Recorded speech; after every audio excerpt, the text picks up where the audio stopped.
Orang tuanya itu. Orang tuanya nggak jadi jual ginjal. Oke. Ya karena kan KB terlalu dimanja, KB jalur pemerintah KB.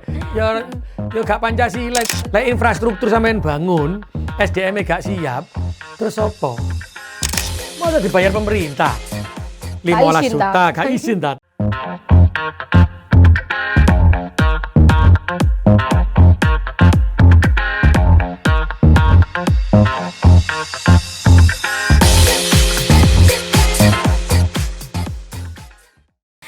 Sobat Jawa Pos Podcast, jumpa lagi di program podcast yang cukup menarik. Saya sembunyikan dulu nih narasumbernya karena khawatir nanti fokusnya ke narasumber.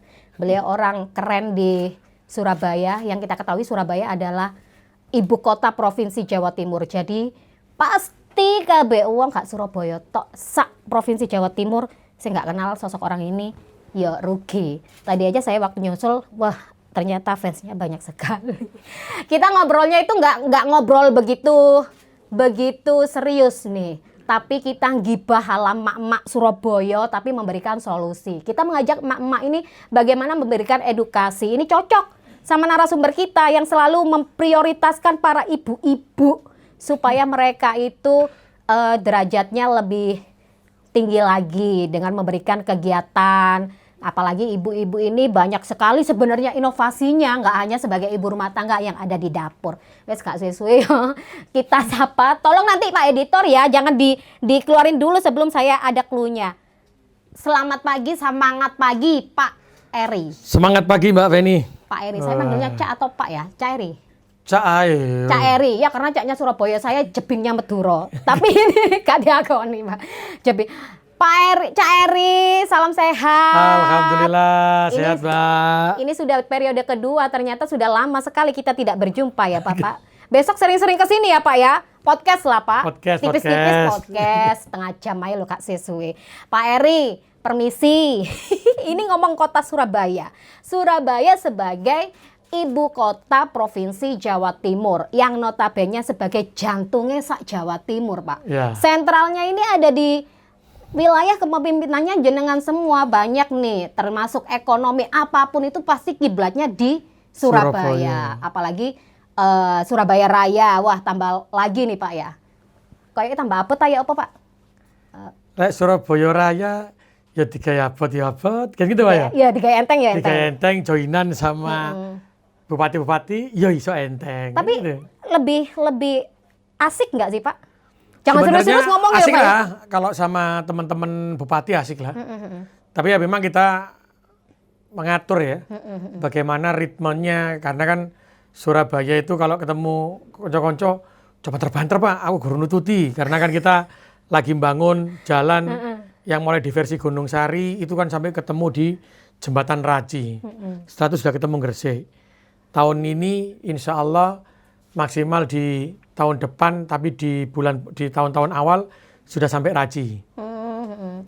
Terus yang Wiyung. Ini soal infrastruktur ya Pak ya? Ya, kalau yang Wiyung juga sampai ketemu ke perbatasan yang Kendrirejo. Itu kan macet dulu.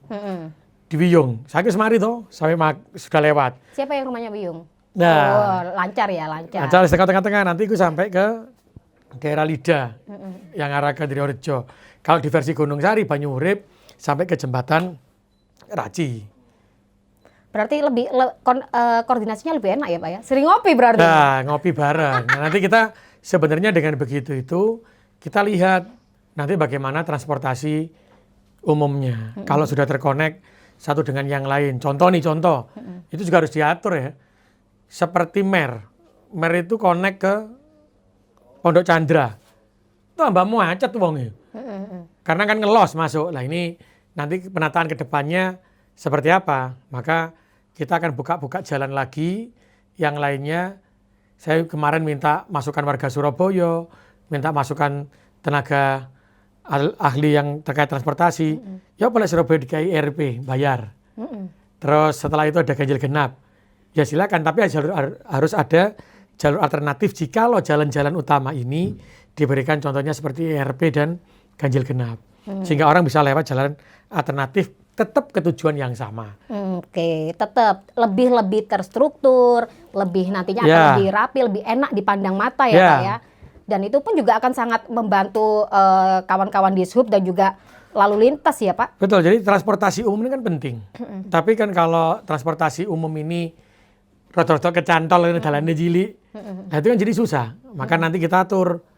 Jadi sepeda motor mungkin bisa lewatnya ke daerah Diponegoro sama ke Ngagel. Yang utama ini adalah mobil yang bisa dilakukan ganjil genap atau IRP yang sekarang teman-teman lagi warga Surabaya lagi meminta itu. Nah itu kita pelajari. Jadi nanti insya Allah di 2027 ayo kita jalankan. Tapi kita sekarang mulai bicarakan karena saya itu berharap sekarang warga Surabaya mulai ikut berpikir. Bukan kebijakan pemerintah. Karena kalau kebijakan pemerintah, kok ngene sih, kok bayar. Tapi kalau sekarang kan yang meminta warga Surabaya sendiri. Contoh seperti parkir non tunai. Kan warga sendiri. Nah, ayo setelah itu kita mulai membangun. Karena bukan seperti dulu lah pemerintah yang membuat program semua harus ikut. Enggak. Itu yang aku rubah sekarang sistemnya. Nah, ternyata ini cocok Pak. Sampean berada di podcast ini cocok Pak. Karena basicnya mak-mak ini Pak. Ternyata nih Pak ya, ternyata. Apapun yang menjadi progres dan planning dari pemerintah. Mak-mak iki durung dicekel Pak. Rodo angel loh Pak ini. Mak-maknya ini harus diedukasi. Nah, di dalam forum ini kita nih di podcast ini makanya kita kenapa gibahnya harus gibah cerdas dong. Karena sentralnya itu emak-emak itu tidak hanya sebagai ras terkuat di bumi yang selalu benar, tapi dia itu sumber informasi segala bidang Pak, ngalang-ngalai wartawan loh Pak. Soalnya langsung ngomong tentang dia. Iya Pak, tidak hanya modal mulut, asal modal jempol forward. Nah, ini penting. Tapi saya rasa dengan ibu-ibu yang tergabung dalam KSH yang berada di bawah naungan pemerintah Kota Surabaya ini cukup sudah mulai bergerak juga nih, tidak hanya memberikan pelayanan tapi juga bisa dong memberikan edukasi kayak gitu kan ya Pak ya. Jadi betul, sekarang itu Surabaya itu detesan yang terkonek dengan BPS dan satu peta hanya satu-satunya di Indonesia cuma Surabaya. Dan itu hasil kolaborasi pemerintah Kota Surabaya sama emak-emak.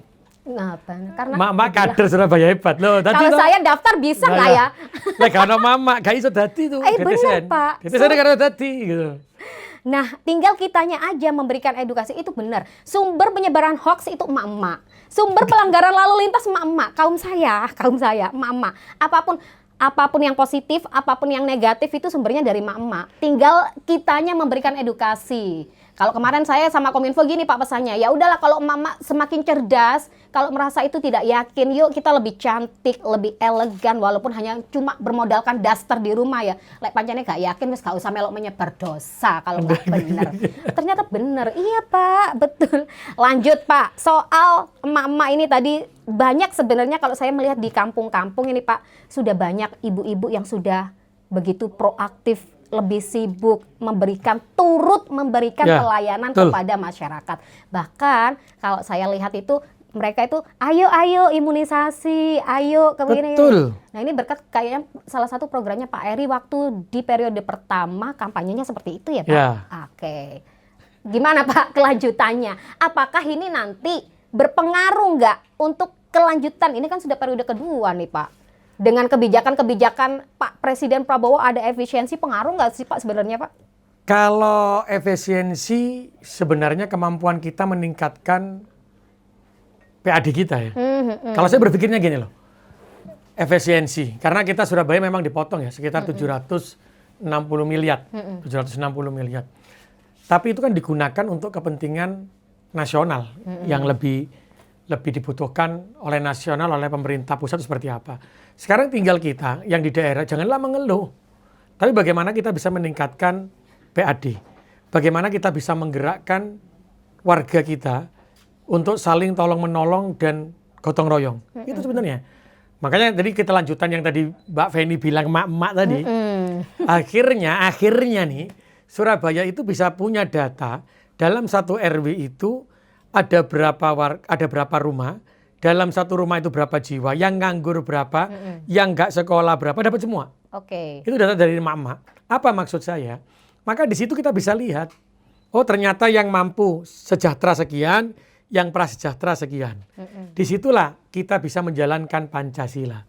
Jadi kayak ono wong sing senengane zakat, ono wong senengane sodako, ada orang yang persepuluhan agama Kristen, ada yang orang membantu. Janganlah kamu bantu dari luar sebelum kamu membantu orang terdekatmu. Sopo tonggomu nang RW.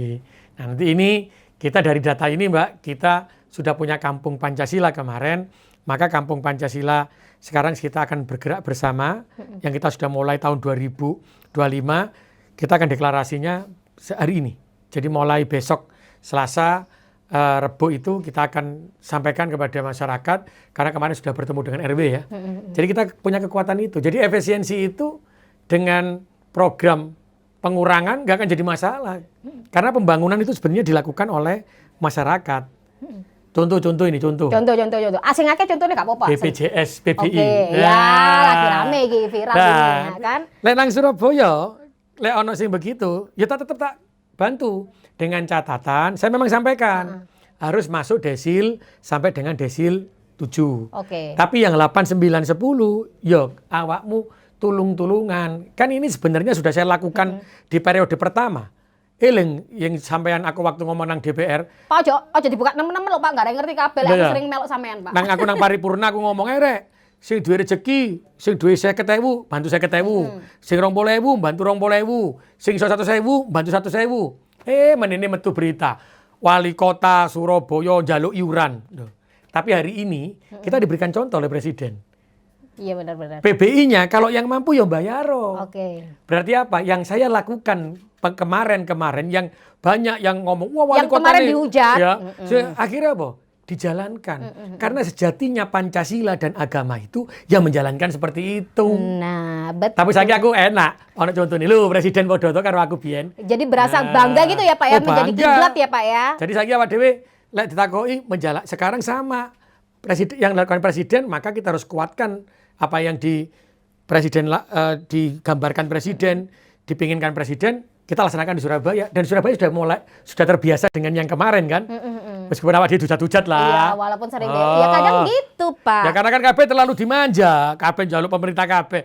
Ya gak Pancasila iku jenenge lek sing mampu masukkan njupuk jatah sing gak mampu. Ya Pak Beni. Nah, ya benar. Berkat dari program-program Pak Eri yang dicanangkan oleh Pak Eri kemarin dengan melibatkan langsung masyarakat hingga sampai tingkat bawah termasuk emak-emak yang tadinya hanya sibuk di dapur akhirnya ngerti kan, termasuk data-data memberikan gratis. Oleh nggak sih Pak nyinggung yang kemarin beasiswa tiba-tiba ini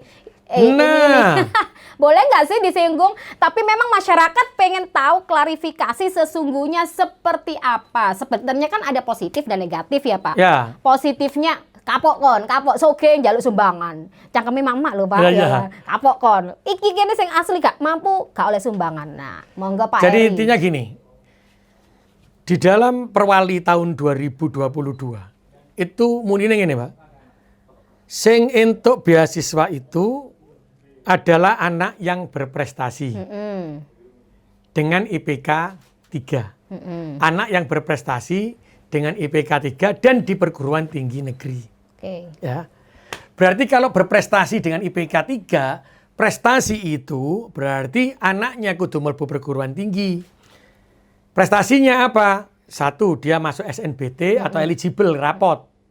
Yang kedua, dibuktikan dengan IPK-nya 3. Ya. Berarti kan ternyata ono arek-arek yang di itu tidak masuknya tidak menggunakan semester 1. Ada yang semester 3 baru masuk, semester 4 baru masuk, ketika mereka tidak mampu. Mintalah ke pemerintah kota Surabaya. Ternyata 1 itu bisa ya pensiunani pejabat. Pensiunani BUMN. Itu per bulannya, per semesternya bayarnya 15 juta. Masa dibayar pemerintah? 15 juta, gak izin dah. Terus ono sing 10 juta. Itu yang pertama. Yang kedua, saya juga sempat kaget ketika di semua perguruan tinggi negeri dan swasta itu sebenarnya kalau dia untuk anak yang tidak mampu, itu yang ada tidak mampu sesungguhnya. Ya, sesungguhnya itu ada biaya yang berbeda, ya kan? UKT-nya berbeda. Loh kok iso arek tidak mampu, UKT-nya itu bisa tinggi. Aku ngecek lah nanggone kampus-kampus, ternyata anak-anak ini ada yang untuk mendapatkan ini itu ngei data sing keliru. Pada waktu memasukkan gaji orang tua digietno. cek apa? Cek melbu nang negeri. Oh. Akhirnya UKT ini larang. Nah ini yang harus aku bongkar kan. Ketika masuk beasiswa itu harusnya kan dimulai dengan kebaikan, dengan kepercayaan, dengan kejujuran. Lalu saya ingin kan gak bener akhirnya. Yang ketiga dari jalur mandiri. Loh, kan gak iso ngomong jalur mandiri. Karena jalur mandiri ini mohon maaf, swastanya negeri kan. Iya. Loh, berarti kan swastanya negeri, berarti kan duduk prestasi. Nah ini yang harus saya bongkar kembali. Akhirnya tak bongkar. Dia rawame gak karu-karuan. Tapi saya seneng. Karena apa? Yang tidak benar harus dibongkar. Akhirnya saya ketemu tuh Mbak. Karo rektor-rektor. Ternyata banyak anak yang tidak mampu. Yang akan di DO. Rumahnya itu mau maaf. Di bawah garis kemiskinan. Sekolahnya di swasta. Lah aku kan ngomong. Duh iki terus ya opo. Lek koyo ngene. Tak buktikan kemarin. Anak-anak tak panggil, setelah itu kita ada tanda tangan MOU dengan negeri dan swasta. Ternyata apa? Yang di negeri menyampaikan, Pak Eri, Cak Eri, lek iki memang masuk ke dalam keluarga yang tidak mampu, masuk desil 1 sampai 5 dan prasejahteranya Pemkot, masukkan banding UKT. Nanti kita turunkan. Nah kalau ada sih ngomong, lu kok mudun tuh kok lurus tengah? Gak usah ngurus. Apa lurus tengah, apa telus tengah, gak usah ngurus. Yang penting, saya hadir adalah untuk satu keluarga prasejahtera, satu sarjana. Titik. Biaya UKT nih urusanku karo kampus. AP lurus tengah, AP telus tengah. Kan gak masalah. Iya. Itu kan urusan saya dengan kampus. Yang penting anak-anak ini bisa masuk kuliah dan lulus. Dan ternyata bisa. Berarti apa sistem yang salah. Sampai yang terakhir tak tanyain ada anak-anak tak takoi. Amamu kok caranya kayak gini sih? Ngono. Loh Pak. Aku ya ono sing ngongkon nih Pak carane ngene kok aku daftar. Ya sudahlah. Jokine. Nah, setelah itu saya bilang sama teman-teman ini sak tutup. Yang lalu biar berlalu tapi aku ketemu karo anune Mbak, rektore sudah sepakat semua, makanya dia bisa banding UKT, tetap dibayarkan oleh pemerintah kota. Sehingga apa? Hadirnya pemerintah itu memang untuk orang yang prasejahtera, bukan untuk orang yang mampu. Oke, iki berkat mama lagi ya datanya. Berkat mama. Karena itu apa Mbak? Kok iso ngerti aku? Karena waktu saya turun ada mama nangis. Pak anakku ini gak iso lulus. Karena gak duit-duit arep di DO. Tak takok ibu teng pundi kuliahi di sekolah, di kampus swasta. Terus saya tanya lagi sama anaknya. Iki ceritanya apa sih? Awakmu gak iso untuk beasiswa. Pak kan harus negeri satu. Yang kedua dia bilang gini. Yang dapat loh Pak anak-anak yang sugih ae. Wong iku-iku ae jumlahnya titik. Tak buka Mbak datanya. Saya buka semuanya. Ternyata, loh kok gini? Makanya saya ganti kepala dinasnya. Saya turunkan kabitnya. Kan sebenarnya sudah ada aturan perwali yang jelas. Berarti dia mengartikan yang salah. Saya minta akhirnya meriksa BPK. Alhamdulillah hari ini anak-anak yang di swasta yang memang tidak mampu kemarin sudah kami biayai. Loh kan akhirnya manfaat. Sing wong sing gak mampu. Timbang aku timbang sing bantu 15 juta. Sak semester 15 juta, wong 5 wis piro, Bos? Sudah juta, Bos. Kalau saya ingat ya nih ya, kalau saya ingat ya dari pertama kali saya tahu kenal Pak Eri, ya lebih baik kalau ada salah ya dibongkar aja daripada sing nanggung aku sampai nang akhirat kan gitu kaya. Makanya tak bongkar. Ya karena itu akhirnya ada kok baru sekarang. Loh ya gak apa-apa tak bongkar. Wong anjene aturannya begini, ternyata pelaksanaannya begini. Podo karo Pak Presiden dan apa-apa lho, menterine kok ngene, ya direshuffle. Betul sekali. Podo karo aku lho, kok kepala dinasku ngene, ya tak jopo, tak ganti, kan ngono ae. Saya tetap senang sama Pak Menkyu yang sekarang, Pak. Jangan yes bos, boleh lah. Nanti urusan carry. Yang penting, akhirnya saya korelasikan dengan Pak Eri. Kalau ada salah nggak apa-apa, dilontarkan dulu daripada nanti mengakar. Betul. Tanggung jawabnya di akhirat. Ternyata ini Mbak, itu karena tarikan dari perwali yang lama, teman-teman mengartikannya begitu. Seandainya saya tidak dengar dari mak-mak, gak mungkin aku ngerti. Makanya akhirnya tak bongkar, karena dari the power of mak-mak tadi. Tapi memang segala sesuatu kalau tidak dihujat terlebih dahulu, Pak, tidak paham ya Pak ya? Iya. Walaupun tujuannya itu adalah baik sebenarnya. Loh, karena kan orang itu banyak muatan dan banyak kepentingan. Asik. Ketika saya harus menghentikan ini, berapa kepentingan yang harus terhenti? Ada yang memasukkan mungkin, ada yang titip saya tidak tahu, saya hentikan akhirnya. Ya pasti rame dong. Tapi buat saya akan tetap berjalan sesuai apa yang saya yakini itu benar untuk orang miskin. Makanya saya bilang, kalau kamu orang yang tidak mampu, terus masuk ke dalam model mandiri, kan harus ngerti larang. Lah kok mlebu lihat kono? Jawabannya apa? Saya ada yang nyuruh, Pak. Biar saya dibayahi Pemkot. Tuh. Ya Allah ya Karim. Tapi saya tidak akan melepas dia. Tidak akan saya kata bayar kok gak lulus sekolah. Enggak. Akhirnya tetap saya panggil, saya ambil, saya mintakan banding UKT. Nanti setelah itu baru saya dengan kampus kan. Padahal itu sama halnya mengajak kita yang tidak benar mengambil hak sesungguhnya bagi orang-orang yang benar-benar butuh. Akhirnya mak nangis sih. Sampai iku mau cek keterima didukurno. Gajine wong tua. Akhirnya kena tinggi. Akhirnya template lah Pak. Template ono jokine sing dikte ngene-ngene supaya kon. Akhirnya sekarang Pak Rektor ngerti semua. Akhirnya Pak Rektor di tahun 2026 ini seluruh rektor ya, negeri dan swasta. Ini saya dengar di informasi katanya Pak Eri berhasil mengumpulkan seluruh rektor negeri dan swasta demi ini. Iya, demi ini. Akhirnya sudah tanda tangan MOU. Jadinya beliau bilang nanti, Pak Wali di tahun 2026 nanti saya akan minta data anak yang tidak mampu yang daftar di sini tak tembak no Pak Wali kembalikan ke saya. Mana yang tidak mampu loh. Ini kan yang harus dibuka. Dulu. Sebelum ada Power of Mak-mak. Itu kan akhirnya Pemkot kan mengartikan sendiri. Terus ada orang yang nitip, awak dewe ditekan. Saya bilang hari ini enggak.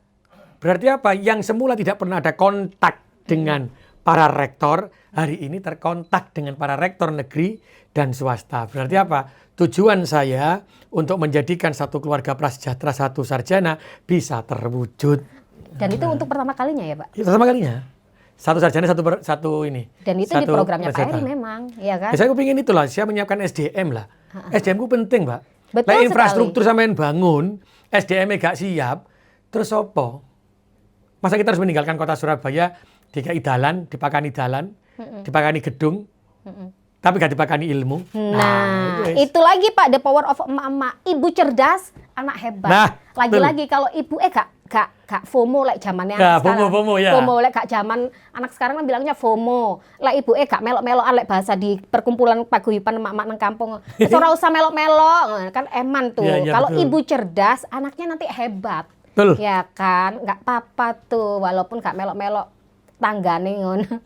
Pak, tadi sudah RT RW ini sudah alhamdulillah sejak programnya Pak Eri di periode pertama walaupun terpangkas karena Covid ya Pak kemarin Pak. Nah ini kan Pak Eri baru 1 tahun di periode kepresidenan Pak Prabowo. Ada nggak sih Pak program-program yang kemarin yang mungkin merasa masih akan optimis direalisasikan? Ini kan sudah periode, nggak mungkin periode ketiga ya Pak. Oh ya. Masih banyak ya yang kita akan bangun di tahun 2027. Karena tadi yang saya bilang, insya Allah jalan diversi Gunung Sari, Banyuurip selesai sampai Jembatan Raji. Terus Wiyung selesai sampai dengan Lidar yang sampai Lidah Kulon yang akan ke arah Gresik. Insya Allah kita juga akan membangun banyak jalan baru. Jalan baru itu apa? Jalan baru contoh radial road yang akan kita resmikan. Jadi radial road itu memotong lontar biar gak macet. Nanti lontar dibuat satu jalur, jalur satunya lewat radial road.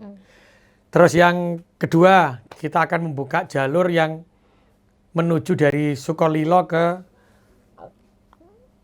daerah Kenjeran. Kalau kita lewat Mer, sekarang ada lagi yang jalur akan kita buat di tahun 2027. Yang ketiga, kita akan menghidupkan tempat wisata Kenjeran. Maka kita akan membuat jalur baru untuk yang banyak sungai akan kita bok dan kita lewatkan juga dari Jembatan Suramadu, rumah sakit lapangan tembak dulu.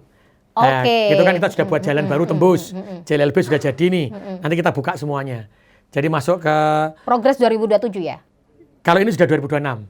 Yang radial road 2026. Jadi ada yang 2026 dan 2027. Sehingga 2026 2027 itu kita akan banyak membangun tempat-tempat infrastruktur. Karena yang di 2000 kemarin ini tahun 2025 yang periode pertama saya banyak ke sumber daya manusianya. Dan ternyata bisa. Kenapa saya bisa? Ketika ketika ini ada pengurangan, saya bilang nih sama pengusaha, Mbak, aku butuh kejujuran. Aku gak kepingin lek ono hotel, ono restoran, anak buahku iku nang kono longgo ngenteni pajak. Biasanya kan ngono, Mbak. Sekarang kami terkonek dengan server-servernya mereka, ada alat. Kita coba kemarin dengan Upgrindo, kita pasang alat itu, dalam waktu 2 bulan kami bisa naik PAD kita itu 100 miliar. Dan hanya setahun. Nah, berarti kita butuh kejujuran. Termasuk dengan apa? Termasuk dengan parkir non tunai. Jadi apa? Jadi gak ono jukir liar, gak ono. Kenapa ada jukir liar? Karena ada duit. Ya, kalau dia itu non tunai gak ada duit, ya gak ono jukir liar. Maka nanti titik tepi jalan umumnya saya tunjukkan. Kalau di luar ini berarti gak ada lagi titiknya. Berarti gak ono parkire. Lek bayar salamu dewi. Walaupun wingi ya sempat di rame-rame nih. Ya. Dan itu nanti akan kembali dapat pendapatan yang lebih besar. Karena pendapatan lebih besar ini untuk apa sih? Sekolah gratis, pendidikan gratis. Dari mana kalau bukan dari pajak? Betul sekali. Orang kan ngomong, lu kok ya duitnya kok pajak. Lah pajakmu enggak, orang investasi itu tidak nyaman. Yo akhirnya kan mereka tidak bayar pajak nyaman. Benar sekali. Itu, Mbak.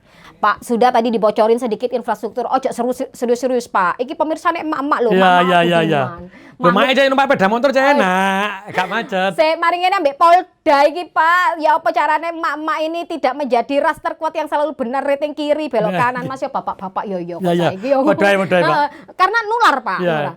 Pak, lagi tadi kemarin di periode pertama adalah peningkatan SDM dan alhamdulillah mungkin ini sudah berjalan dan sudah mulai baik lah. Ya. Karena kalau alhamdulillah.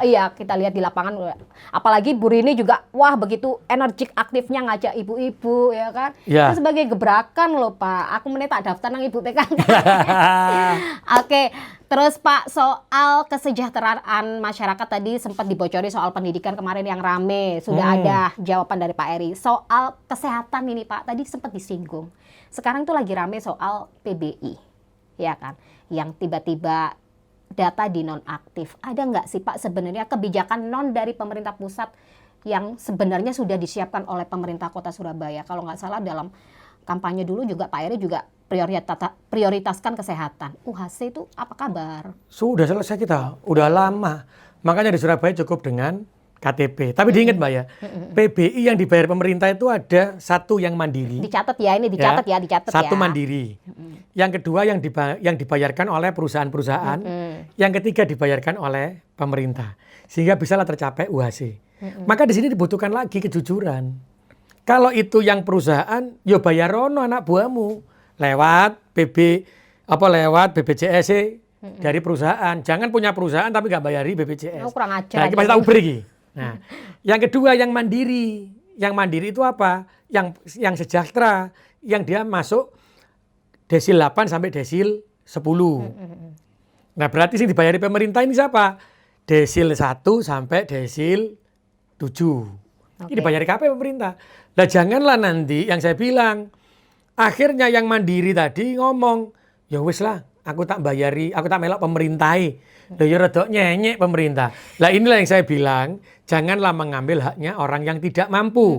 Kita diberikan Tuhan kekayaan itu agar bisa membantu orang lain. Iki wis oge, njupuk jatahe wong gak duwe. Awas dicatat malaikat kok. Catat malaikat. Dawa ceritane iki. Makanya sing kayak gini itu saya butuh power of emak-emak untuk dobrak yang kayak gini kalau di kampung. Mak-mak gak sanggup ngomong awak dhewe sing marani. Langsung jawab Pak Eri. Ya terus kan enak toh. Iya, betul, bangun betul, Surabaya betul. kudu model Surabayaan. Tapi memang benar Pak, menggerakkan para emak-emak itu kunci utama Pak. Karena pasti bapak-bapak ini wedi mbek emak-emak. Iya, jelas. Asli ayo kayak Pak Eri. Itu yang kita gerakkan, Mbak. Makanya kita buka kesadaran itu melalui the power of emak-emak. Betul, ya cocok di sini. Berarti nanti ada season selanjutnya ya. Kita daftar lagi nih untuk daftar selanjutnya, Pak. Selanjutnya untuk masalah SDM tadi sudah jelas ya soal pendidikan tadi. Muga-muga karena ini pemirsanya wakil penonton nih. Banyak mungkin Pak Mama yang nggak tahu apa sih yang dibahas Pak Eri mau desil-desilku kategori desil-desilku ya apa sih? Apa sih Pak yang dimaksud desil itu loh? Jadi kalau di Surabaya itu Jawane wong Surabayane ya apa Pak? Desil siji ku miskin ekstrim. Miskinnya nemen. Nah, mundiak meneh rada sejahtera titik desil 2. Oke. Desil 3, desil 4, desil. Kalau desil 8 itu berarti rata-rata Satu, pendapatannya sudah mencukupi. Punya kerjaan lah. Punya kerjaan tetap, wis duwe motor, duwe mobil, nah, kayak gitu-gitu lah. Oke, wes Nah, nanti paham ya. terus yang paham. Terus aku yang nyuwun tolong, Mbak. Kalau kemarin tuh ada anak yang tidak masuk data keluarga miskin, omane gede. Duwe ono mobile. Ternyata itu dianggap mobilnya orang tuanya. Terus habis gitu dia tinggal karena dia itu menikah, punya anak, tapi nggak punya pekerjaan. Tinggal di rumah orang tuanya, tapi dianggap miskin. Loh, padahal bapaknya soge, ini dianggap miskin. Makanya akhirnya nimbulkan wong, loh iku oma. Lah ini saya juga nyuwun tulung sing koyo ngene ya. Kayak nolak jatahe ono sing wong bener-bener gak duwe, omahe ngontrak, terus kerjaan gak duwe. Ya kayaknya jatah sing ini lah, si bapaknya ono sing sugih gusian. Loh, ini realita kehidupan nih, Pak. Iya. Ketemu teman-teman atau? Bener. Realita mama ini data bayi mama. Jangan kalau yang kayak gini itu jangan ngaku, aku gak duwe, aku jaluk bagian. Hidupmu memang tidak punya pekerjaan. Hidupmu memang punya anak, punya istri, tidak punya pekerjaan. Tapi kan wong tuamu saya mampu. Bayangkan, saya harus milih mana yang model begini sama dengan model yang dia memang rumahnya dia bekerja, tapi uangnya nggak cukup, akhirnya ngontrak, kan gitu kan. Terus dia tetap mau bekerja, uangnya nggak cukup, ya aku baleni sing iki lah. Iya betul lah, Pak. Wong sing kene sik duwe aset. Nah ini yang saya nanti dengan Kampung Pancasila itu berharap emak-emak juga tahu. Kok marani sing koyo ngene. Sing koyo ngene ku wedine diparani karo emak-emak. Wedine diparani karo tonggoe. Digeruduk kok bahaya. Lek karo pemerintah iku tetep njaluk wis pokoke lebokno aku. Nah, nanti ada masa sangga. Nanti kita akan selesaikan di dalam kampung itu. Karena saya ingin terus terang, Mbak. Surabaya ini jangan tergantung wali kotanya. Okay. Wali kotanya sapa pun sing mimpin kota Surabaya iki warga Surabaya. Dadi aja dibujuki karo wali kotane. Lah lek wali kotane aku iso ae, Mbak, wingi sing apa beasiswa. Oh, aku cek jenengku apik, tak simpen ae. Oh, wong iki tak bantu ae. Enggak lah. Wong awak dhewe dasare duduk wong awak dhewe kan ngerti jenengan aku ben teko birokrasi. Oh iya betul. Ya wis gaspol ae, Mbak. Bermula dari kritikan tapi berbuah dengan hasil apresiasi. Betul. Lagi-lagi tadi diberikan pesan oleh Pak Eri sebenarnya. Lagi-lagi Pak, kon daripada digeruduk nih, geruduk mak-mak kon bahaya kon iso viral kon ya, viral. Bahayanya viral. Kita itu harus menanamkan kesadaran diri, Pak. Betul. Tadi contohnya diberikan contoh 2 case. Ada walaupun dia dari keluarga kaya, orang tua kaya, tapi dia punya rasa mandiri, keluar.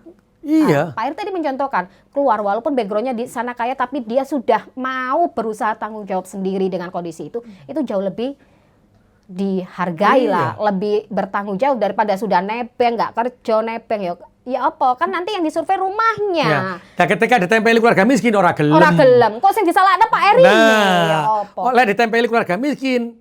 Wong bingung mana lho Pak Ome api kok mlebu keluarga miskin. Karena gak kerja anake. Yo, tapi sik nempel bapake sugih, mobile loro, beda-beda. Makane ngelusi lagi, Mbak. Ya sing salah anake sampean, Pak. Lapo njaluk bantuan ayo. Mane-mane sing apes engko sing diseneni kena lagi pemerintahnya Pak Eri. Bukan karena saya pro ke Pak Eri, enggak, tapi memang itu realitanya, Pak, realita. Tapi itulah yang saya buka sekarang semuanya. Sehingga nanti di Kampung Pancasila itu mereka akan menilai sendiri. Sehingga ini dilepokno enggak? Jadi gak usah protes gue. Ketika ada yang protes, saya dihajar mbek warga dewe. Oh, mamamu soge, bapakmu kok lapor mlebu lah, ngomong cek wargae. Itu yang saya ingin tumbuhkan di Surabaya. Berani melawan, tapi tetap dengan santun. Tidak memecah persaudaraan, tidak memecah suku, tidak memecah agama, tapi kita harus berani berujar dan berucap dan konsisten dalam menjalankan. Waduh, matching sekali ya. Ya iku mau kuncine lek viral iki ono manfaate hari viral Pak ya. Masuki ditempeli akhirnya ono manfaate apa. Oke Pak, terakhir karena memang kayak waktu jadwalnya Pak Eri masih banyak sekali setelah ini. Terakhir Pak, di 1 tahun periode kedua di kepemimpinan Pak Presiden Prabowo ya. Kemarin Pak Jokowi kepotong Covid, sekarang Pak Prabowo kepotong efisiensi. Tadi ditegaskan bahwa tidak akan berpengaruh kepada kesejahteraan masyarakat. Pak Eri sudah menjamin karena SDM-nya sudah mulai diperbaiki sejak periode kemarin. Nah, untuk gebrakan di tahun pertama ini Presiden Pak Prabowo ya, padahal saya mengidolakan apa nih Pak? Bocoran. Tadi infrastruktur. Selain infrastruktur, jangan serius-serius. Selain infrastruktur yang berkaitan dengan langsung. hubungan ambek Gen Z. Kan ya kan. Pasti Gen Z, ada tersembunyi. Gen Z itu saya ingin mereka bergerak. Tidak hanya berteriak, tidak hanya meminta. Tapi saya kasih anggaran 5 juta per bulan per RW. Berarti Gen Z-nya Karang Taruna dalam satu RW itu harus membuat proposal apa manfaatnya untuk dia, apa manfaatnya untuk Gen Z di RW itu. Kalau ada manfaatnya, saya turunkan uang 5 juta ini. Saya harus mengajarkan mereka supaya ya itu kan meminim angka pengangguran juga, Pak. Iya. Lah wingi Mbak, wingi. Tawa iki. Aku kan mari tanda tangan MOU ambil Horeca. Horeca ku hotel, restoran, kantor toh. Oh, sangat. Iya. Iya, oke, Tit. Dan ternyata kan sudah sepakat bahwa Horeca itu yang tanda tangan dengan kita masih 36. Padahal masih banyak nih.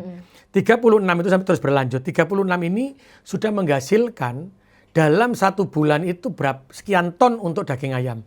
Sekian ton untuk daging sapi. Sekian untuk sendal hotel. Sekian banyak. Lah berarti apa? Saya berharap aku yang ngetes anak buahku kita jadi anak buahku dawa nggak mikiri sih. Kalau ternyata uang-uangnya anak-anak yang di posisi ini, posisi Gen Z ini dikumpulkan atau bergerak, itu nanti kan bisa dikeluarkan. Oh aku jadi ayam, oh aku tak gawe ternak apa ngambil ayam di Blitar, atau aku buat hub, oh aku buat sayur, hubnya sayur. Maka disitulah dibutuhkan kolaborasi. Contoh paling gampang gini. Ada hotel Mojopahit lah, gak apa-apa mana oto. Iya, secara contoh. Tak ambil laundrynya. Hotel Mojopahit pasti punya standar laundry, bener nggak? Betul. Standar laundry pasti alatnya sudah standar ini. Maka kemarin dia memberikan laundry itu. Maka secara otomatis untuk memenuhi kebutuhan ini, maka kan teman-teman kalau anak-anak Gen Z itu mau mengambil investasi yang terkait dengan laundry, kan harus beli alat laundry ini. Iya. Bener gak? Betul. Berarti lah nyoba alat laundry iki iso gabungan beberapa RW digabungno toko alat ini yang masuk, yang bekerja berapa modalnya dari uang itu atau pinjam ke BPR sehingga bisa ada kegiatan untuk anak-anak muda Gen Z. Kegiatan positif yang menghasilkan. Dan ini menghasilkan, akhirnya mengurangi pengangguran terbuka. Makanya saya kemarin, ya lucu nih Pak, Tak kayak duit Gen Z 5 juta, itu kepala dinasku ya bingung. Aku lapo Pak ini Pak? Loh, tak jarnoy. Kan karena kita ini harus inovasi. Kita punya investasi banyak, tapi bagaimana manfaat untuk anak-anak Gen Z atau masyarakat sekitarnya kan? Terus apa? Lele umumnya mbak tukokno alat anggarannya gak iso. Wong butuhnya beda. Nah itu akhirnya saya kasih tahu. Pakailah itu yang namanya proposal, nanti diambil, tapi ini terkonek, akhirnya iso melaku kabeh, pengangguran terbukanya berkurang, kemiskinan berkurang, kan ngono toh? Betul. Pendapatan bertambah. Kerja cerdas itu namanya. Nah itu yang saya konekkan sekarang. Iku pertama gak ono sing ngeh. Takok malahan biyen, aku waktu anggaran itu. Ditakoki, lho iku lapo? Arahnya kemana? Gen Z dibuat politik. Tak pikir gendeng wong ya ngene. Politik ya apa? Wong iki sing nganggur iku lho ya akeh. Makanya setelah itu saya baru tanda tangan sama Horeca, tak connect kan gini baru ngomong. Oh, gitu. Oh, barusan kan Pemkot juga melakukan kerjasama nih Pak dengan kalau nggak salah memang benar sih ada beritanya. Kan baru saja Pemkot menggandeng setiap hijabnya ASN itu harus membudidayakan dari karya para penjahit. Iya. Iya kan? Baju sama, UMKM sama. Makanya Mbak, kalau ada nanti, jangan podcast Mbak. Apa Pak? Nah, Pak Dadi. Ada orang miskin yang dia itu akan menjual ginjalnya. Menjual ginjalnya karena untuk bayar anaknya sekolah. Akhirnya saya ambil untuk jahit tadi. Orang tuanya itu? Orang tuanya, nggak jadi jual ginjal. Itu dia akhirnya latihan jahit, terus pendapatannya sudah punya sekarang. Bisa bayar anaknya diberi sekolah. Pelatihan dari nol? Pelatihan dari nol. Itu yang saya pengen. Yang kedua, mohon maaf, itu pendapatannya sekitar 3-5. Mohon maaf, yang dia cacat, itu hari ini pendapatannya dari jahit tadi, karena dia pintar jahit ya, karena memang dulu punya kemampuan itu, pendapatannya 10-15 juta. Alhamdulillah. Jadi jangankan saya yang bicara gitu. Jadi jangan podcast, orang-orang ini sebagai motivator. Jadi hari ini kan saya tuh punya padat karya, ada paving, ada jahit, dan macam-macam. Itu penghasilannya gede-gede. tapi tidak pernah saya sampaikan. Jadi orang posting ini, UMKM apa sih Pak Eri?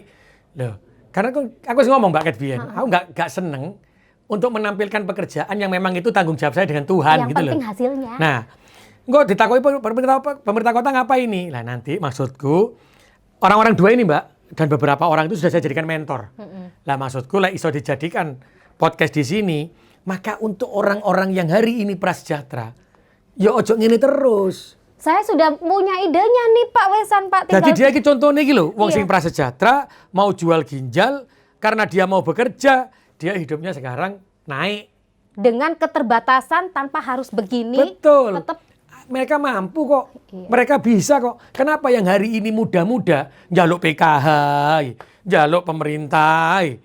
Kan yo kapan awak dhewe nasibnya berubah. Tapi kalau ada yang bilang begitu kan, itu pemerintah yo. Tak buktikan bukan saya yang ngomong, biarkan orang-orang ini yang bicara. Pak hati-hati kok pas diupload baru sampai dihujat mana gara-gara ngono iki sik tas lho sing barusan iki lho. Kalau aku kan enggak realita kan. Kalau saya ini loh, ada orang yang ini loh, apa namanya? Yang sudah mau bekerja. Iya betul. Bukan saya. Tapi siapapun yang mau bekerja ayo. Lah mohon maaf, berarti yang namanya bantuan itu diberikan siapa sih? Lansia. Lansia tunggal. Ya toh? Terus orang yang benar-benar tidak mampu. Lek sing nom umure produktif, ya yuk kerja. Jadi kita kasih bantuan umumnya cuma 4 bulan. Iya, 4 bulannya dia bisa dapat tambahan, 4 bulannya ditabung, yang bulan kelima sudah bisa keluar gitu loh. Ojo jagani terus. Lah iya, saiki sampai Mbak, ono sing mulai zamane datai mulai zamane Pak Bambang sampai zamanku ya sik nrimo terus. Lah kan bingung awak dhewe gitu terus. Ya Allah, maksud tidak ada perubahan-perubahan. Makanya sekarang kalau model omongan saya salah, sekarang kan berbeda kebijakannya presiden kan? Betul. Maksimal 5 tahun kan? Betul. Iya enggak? Loh berarti sing tak rencanakno biyen ya gak salah kok. Kalau biyen kan makanya menghujat aku, tapi hari ini kan ternyata Pak Presiden pun punya sama. Kalau ternyata bantuan itu lebih dari 5 tahun, berarti sing salah lagi sapa? Sing dikei bantuan gak gelem berubah. Kalau lansia memang nggak bisa ya? Iya nggak bisa Pak, iya nggak bisa. Yang pengecualian. Nah kita bicara umur produktif, yang nggak mau berubah itu orang ini, atau pemerintah salah tidak memberikan sesuatu yang berbeda. Nah itu saja sebenarnya. Mohon maaf ya, kalau tidak salah kata-kata itu sempat diucapkan oleh Presiden. Masa kalian, mohon maaf ya, bukan berarti bermaksud menyinggung. Masa kalian mau mengemis terus dengan mengharap bantuan pemerintah? Gitu kan kalau nggak salah ya? Ya. Tapi ya nggak boleh disalahartikan negatif. Boleh. Jangan diartikan negatif. Dan itu memotivasi. Ya, berarti apa? Sebenarnya. Sebenarnya yang hari ini di bawah garis itu, ayo cari bekerja, cari pekerjaan. Nah pekerjaannya itu apa? Kita bisa bersama. Makanya ada sekarang APBD itu Mbak, sing gawe paving, ya tak ngerjakno konco-konco. Wong Surabaya. Sekarang yang tukang-tukang dari Lakar Santri dan lain-lain kita sudah data. Maka nanti ketika ngerjakan proyek Yudit, maka kita beli barangnya saja.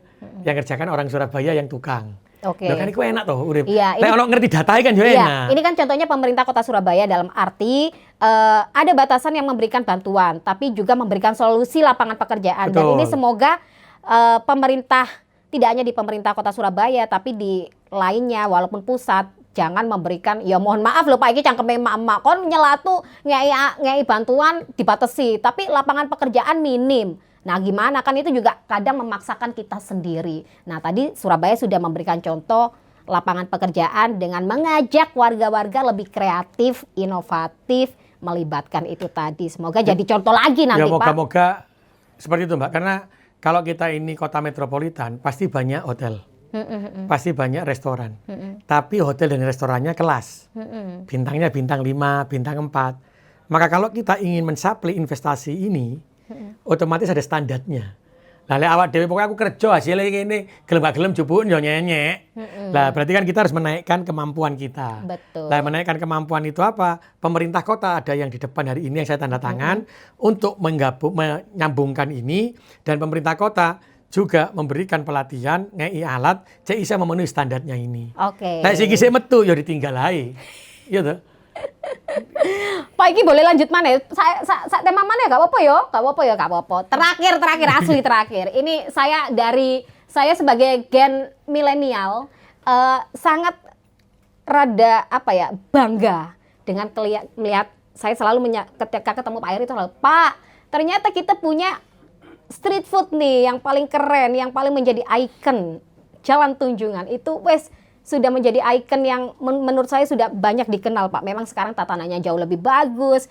Berasa kita kayak di Chinatown, Itaewon gitu kan. Walaupun hanya delok toko TV, Pak. Nanti tapi bangga. tunggu 2026. Waduh, saya ingat 2026, Pak. Pertengahan. Nah, nanti karena ada sesuatu kaya. yang baru yang akan menjadi pesaingnya Tunjungan. Wah, kalau dibocori tak, Nah, Pak. tunggu saja tanggal mainnya. Berarti ada season selanjutnya ini Pak Fixer, ada Pak Fixer ngintip. Ya. Season selanjutnya loh ya. Karena memang ya jujur Pak, jujur. Sekarang kemarin saya bangga, wih Surabaya sangar ya punya kayak gini dalam hal kalau di film-film Korea atau Cina ini kayak jadi street foodnya Ya. gitu keren. Walaupun kemarin rodok ngambek gara-gara macet, tapi sekarang sudah mulai tertata ya Pak, sudah mulai tertata. Akan ada sesi selanjutnya selain Kota Tua ternyata nanti sobat-sobat. Kita tunggu setelah Tunjungan ya. Bocorannya nih sisi mana Pak? Timur apa utara? Bocoran tipis saya loh. Timur Apanya? barat ah. Ya, ada timur, ada tetap di Oke. sekitar-sekitar sini ya. Kenapa Kita Pak? lihatlah. Kenapa Pak? Kenapa? Apa bocoran walaupun tidak detail? Kenapa kok dicabangkan? Karena Jadi memang biar memang satu, saya tidak ingin ada daerah yang tertinggal. oke. Karena pembangunan nanti di 2026-2027 ini, saya pengen berhenti di pusat ya. Lari ke daerah barat, timur, Sukolilo, Pakal. Bayang nombak nang kono gak ono pedestriani. Surabaya nang kene ono pedestriani Pas hilang mari ngono Mlebu nang pedestrian. kono gak ono. Lu, kok gak ono pedestriani? Hilang kepasan ya apa Pak? Nah, ini yang ditata lah, dijogo bareng. Sehingga apa? Ini menunjukkan pembangunan itu merata. Meskipun saya harus berhadapan lagi dengan apa? Dengan karakter yang berbeda. Ya, tapi kan kudu iso kudu diajak berkolaborasi. Bisa kok Pak. Orang-orang Wong Surabaya ku enak. Iso buktine sing biyen jare gak iso duwe data, saiki iso.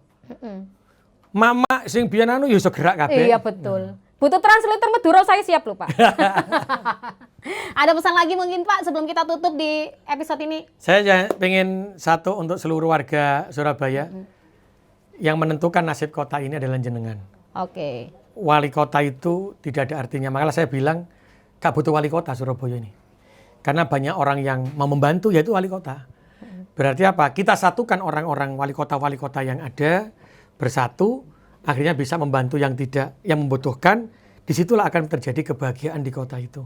Betul. Maka saya itu pengen Mbak, siapa wali kota di Surabaya? Ono sing ngomong Cak Eri, oke. Terus ono sing ditakoki sing saiki sekolah nang Uinsa, siapa wali kota nih? Rektor Uinsa disebut Pak Muzadi. Oke. Nah, ono sing sekolah nang Unesa, sapa anune wali kota karena dia dibantu maka jangan bilang Pak Eri. Wong sing ngeki bantuan iku Prof Hasan. Ya ngomong Cak Hasan. Lek dhek iku sekolah nang UNER, dikai bantuan UNER, aja ngomong wali kotane Cak Eri. Sapa wali kotamu? Prof Madian, Cak Madian. Karena siapapun yang membantu hidup kita, itulah wali kota. Lah wali kota iki mek gabungno kayak saya yang diberikan amanah, gabungno wong sing apik-apik, akhirnya jadi wali kota. Maka wali kota itu harus banyak. Siapa wali kota? Orang yang membantu baik di tingkat kampung maupun di tingkat sini. Sehingga lek ono pilihan pilkada, pilihan apa, ya sudahlah. Itu hanya mereka yang cari orang yang bisa menggabungkan saja. Mengajak orang-orang yang baik-baik ini bersatu. Itulah tugasnya wali kota. Jadi lek ono wali kota aku sing bangun Surabaya. Surabaya dadi apik perkara aku. Oh, iku wali kota koplak. Segera ya. Ya Pak. Cedak. Maksudnya adalah siapapun bisa mendapatkan label wali kota. Betul. Bagi mereka yang benar-benar sungguh-sungguh dari dalam hati ingin membantu sesama dan kesadaran diri itu penting ya Pak ya. Kalau merasa tadi pesan yang saya garis bawahi poinnya adalah di kita. Kita harus bercermin. Layak nggak sih kita untuk bisa mendapatkan bantuan? Ada nggak sih saudara yang lebih parah dari kita untuk lebih layak? Itu adalah kunci. Karena sejatinya, kata Pak Eri tadi, saya merangkumnya adalah, kalau kita sudah bangga dengan diri kita, kita optimis, insya Allah, segala jalannya itu akan lancar. Memprioritaskan orang yang benar-benar butuh. Daripada ngomong, terus bengok-bengok, menghujat, dikongkon nyumbang, Melayu. Wah, Iki realita Kokon kehidupan. buah itu ke Surabaya, Mbak. Gitu. Intinya seperti itu. Lagi-lagi kita harus bercermin dulu ke diri kita sendiri. Bismillah, anggap kita mampu-mampu. Ada saudara yang jauh lebih membutuhkan. Tadi sudah diberikan contoh 2 ya. Semoga kita bisa ada kesempatan mengundang. Beliau adalah motivasi bagi kita walaupun dengan keterbatasan fisik, tapi ternyata semangatnya untuk bertahan hidup itu patut menjadi contoh. Sudah dipesanin sama Pak Eri, next kita jadwalkan. Oke, terima kasih Pak Eri. Matur nuwun Pak Penny, sehat atas selalu. waktunya. Kita tunggu bocorannya, gebrakan baru Kota Surabaya yang bisa membuat wajah Kota Surabaya jauh lebih baik lagi. Siap. Dengan ikon infrastruktur Pak Ya. Jalan Tunjungan. Oke, saya Nurul Faini beserta segenap kru yang bertugas mengucapkan terima kasih dan sampai jumpa di episode selanjutnya.